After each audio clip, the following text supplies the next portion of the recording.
For about a decade, I was the chairman of the Greek Room Committee, and at that time, members of my governing staff were Nick Flokas, Mary Vasilakis, Lane Andrianos, Tom Levendis, Vinny Moreno, Teddy Scarless, Betsy Commandaros, John Hanna, and Father Laitis. This was at a time when the director of the Nationality Room was Maxine Bruns, who was very cooperative and did a great job of promoting the Greek Room.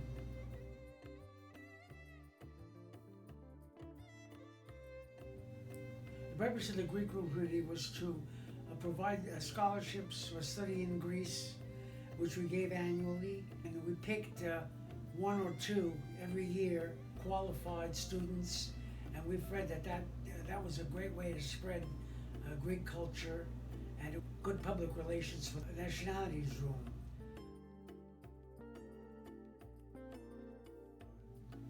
One of the ways that we raised money for this was we had an annual dance with the Greek orchestra, and it was held at one of the university halls. We also participated in inviting lecturers to come in, usually someone who was a professor of classics. One of the key people that we had visiting our Greek Room Committee and giving us a talk was George Seferis, the Nobel Prize laureate, also the ambassador to England from Greece. I remember in one of his talks, he spoke about everyone has a bouzouki, and each person's bouzouki is of a different color and a different tune. And that was his anthropological explanation of everyone's personality depicts. I remember one year we had Dr.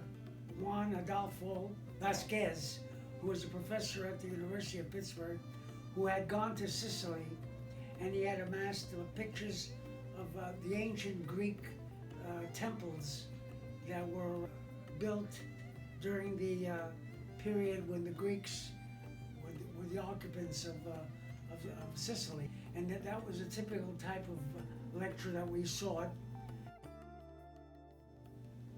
The consul from Cyprus came, and he gave a lecture on the political situation there, and he also spoke about the history of Cyprus, Greek resistance to Turkish occupation, etc.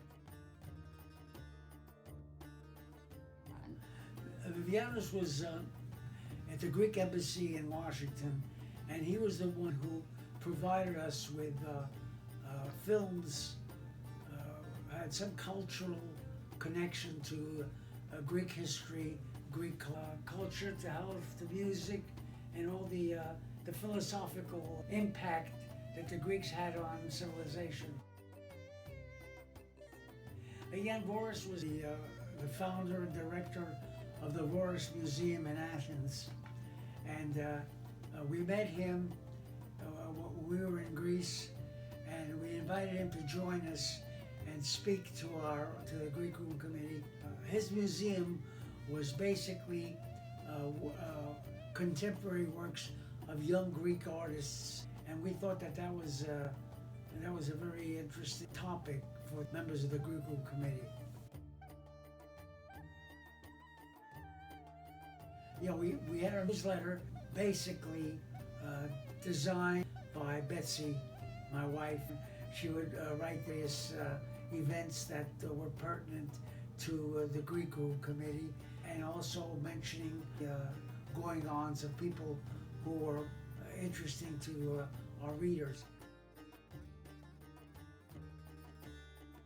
Yeah, one year we're about to produce a program to celebrate Greek Independence Day, March 25th, along with Father Laitis. He got Harry Mark Petrakis, who had written The Hour of the Bell, a story of Greek independence uprising in 1821. And he with Mark Petrakis, collaborated in writing up a play from the book Hour of the Bell. He was able to get the drama department at Carnegie Mellon to participate in this play, and they did a great job under the tutelage of Petrakis and Volaidis.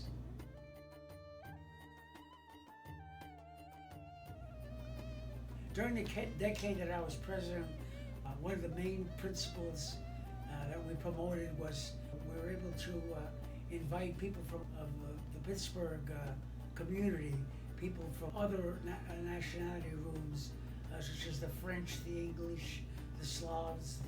It was a very international kind of communion with all these people who were from various cultures. And I say that having served as chairman of the Greek Room Committee for those years was a very rewarding experience, because I met so many interesting people. I had so many highly qualified people working with me to improve the aims of the Greek Room Committee in terms of giving scholarships and having lectures and movie events that enhanced the image of the Greek culture and community.